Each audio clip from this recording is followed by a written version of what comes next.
আমি ভোট দেবো, ভোট না দিতে পারলে গলা দড়ি দেবো, পরিষ্কার কথা। ভোট দিতে গিয়ে নিজেদের ভোট আগেই পড়ে গেছে, এই অভিযোগ তুলে বিক্ষোভে ফেটে পড়লেন কৃষ্ণনগরের একাধিক গাড়ি চালক। ঘটনাকে কেন্দ্র করে উত্তেজনা ছড়ায় কৃষ্ণনগর দক্ষিণ বিধানসভা কেন্দ্র এলাকায়। অভিযোগ, নির্বাচনের কাজে যুক্ত একাধিক গাড়ি চালক যখন নিজেদের নির্দিষ্ট বুথে ভোট দিতে যান তখন জানতে পারেন তাদের ভোট ইতিমধ্যেই পড়ে গেছে। কে বা কারা তাদের হয়ে ভোট দিল তা নিয়ে দুশ্চিন্তায় পড়েন তারা। এরপরই ক্ষোভে ফেটে পড়ে কৃষ্ণনগর ১ নম্বর ব্লকের সমষ্টি উন্নয়ন আধিকারিক দপ্তরের সামনে জড়ো হন চালকরা। পরিস্থিতি ক্রমশ উত্তপ্ত হয়ে উঠলে বিক্ষোভকারীরা ১২ নম্বর জাতীয় সড়ক অবরোধ করে প্রতিবাদ শুরু করেন। তাদের দাবি, অবিলম্বে তাদের ভোট দেবার ব্যবস্থা করতে হবে, না হলে তারা আত্মঘাতী হবার মতো চরম পথ বেছে নেবেন বলেও হুঁশিয়ারি দেন। ঘটনার খবর পেয়ে ঘটনাস্থলে পৌঁছন বিজেপি প্রার্থী সাধন ঘোষ। তিনি সরাসরি প্রশাসনের বিরুদ্ধে অভিযোগ তুলে বলেন, গোটা বিষয়টির জন্য বিডিও দপ্তর দায়ী এবং পক্ষপাতিত্ব করে কাজ করা হয়েছে। ঘটনাকে ঘিরে এলাকায় উত্তেজনা তৈরি হয়েছে। পরিস্থিতি নিয়ন্ত্রণে আনতে প্রশাসনের তরফে পদক্ষেপ নেওয়া হচ্ছে বলে জানা গিয়েছে। নদিয়ার কৃষ্ণনগর থেকে অর্ণব মজুমদারের রিপোর্ট, স্টিং নিউজ। আমাদের বলছে ভোট হয়ে গিয়েছে ড্রাইভারদের, আমরা কোনো জায়গায় সই করিনি, ভোটও দিইনি।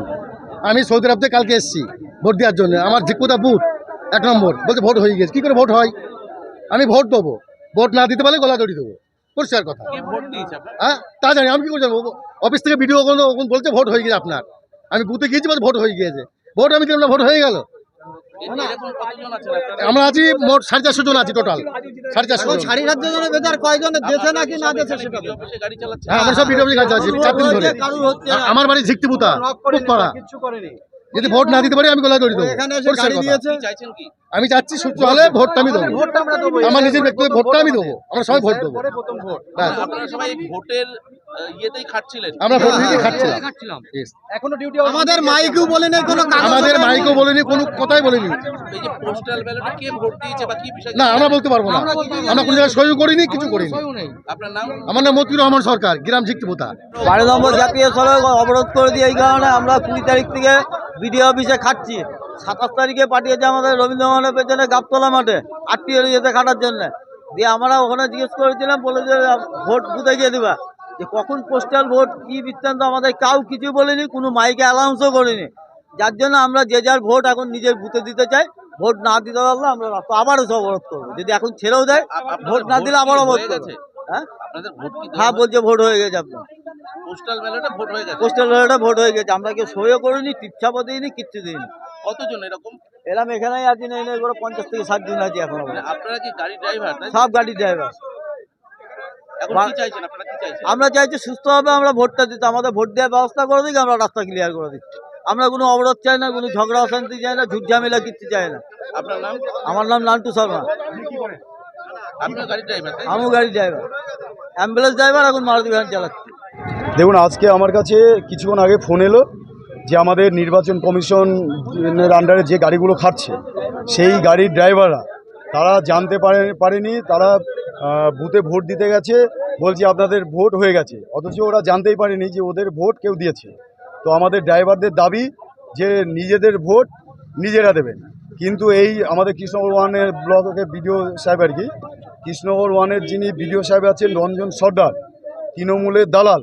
আমরা নির্বাচন কমিশনের কাছে ওনার বদলি আমরা পেয়ার করেছি, তারপরেও ওনার এখানে রেখেছেন, এই কারণে রেখেছেন যে তৃণমূলের হয়ে সমস্ত রকমভাবে সহযোগিতা উনি করছেন। তৃণমূলের ব্লক সভাপতির দায়িত্ব উনি নিয়েছেন। আমাদের সমস্ত বুথে বুথে যত ভোটাররা ভোটদান করেছেন, বৃদ্ধ ভোটাররা, সেই ভোট গ্রহণগুলো আমরা দেখেছি। আমাদের ভারতীয় জনতা পার্টির একটা এজেন্ট ছিল না, তৃণমূলের দালাল, তৃণমূলের নেতাদেরকে নিয়ে সমস্ত ভোট ওনারা দিয়ে নিয়েছেন তৃণমূলকে। সেখানে আমাদের ভারতীয় জনতা পার্টির কাউকে ডাকা হয়নি, কাউকে জানানো হয়নি, একদম চোরের মতো ওনারা খেয়াল খুশি টাইম ঠিক করে ওনাদের মতো ভোট দিয়ে গেছে। আমরা কিছু করতে পারিনি। এইবারে জানতে পারলাম 1 নম্বর ব্লকে যতগুলো গাড়ি নির্বাচন কমিশনে খাটছে সমস্ত গাড়ির ড্রাইভারদের ভোট ওনারা না বলে হঠাৎ দিয়ে দিয়েছে। ড্রাইভাররা যখন ভোট দিতে যায় তখন জানতে পারে যে ওদের ভোট আর দেওয়া সম্ভব হবে না, কারণ তৃণমূলের পক্ষ থেকে ওদের ভোট সব তৃণমূলে দিয়ে নিয়েছে।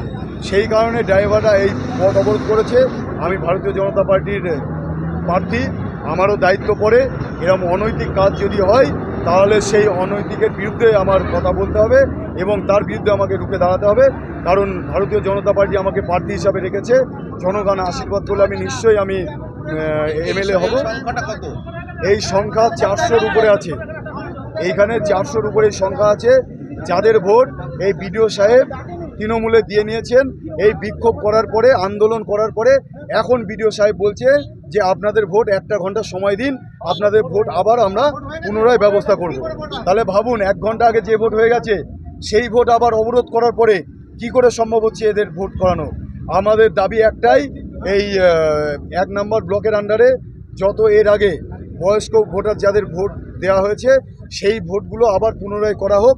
এটা ভারতীয় জনতা পার্টির প্রার্থী হিসাবে আমার দাবি, আমি এই দাবি রাখছি এবং নির্বাচন কমিশনকে আমি এই আবেদন রাখবো। নির্বাচন কমিশন কি জানিয়েছেন?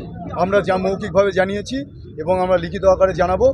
আর এই বিডিও সাহেবের বিরুদ্ধে আমরা উপযুক্ত শাস্তি নেব, যাতে ব্যবস্থা নেব যাতে নির্বাচন কমিশন ওনার দৃষ্টান্তমূলক শাস্তি দেন।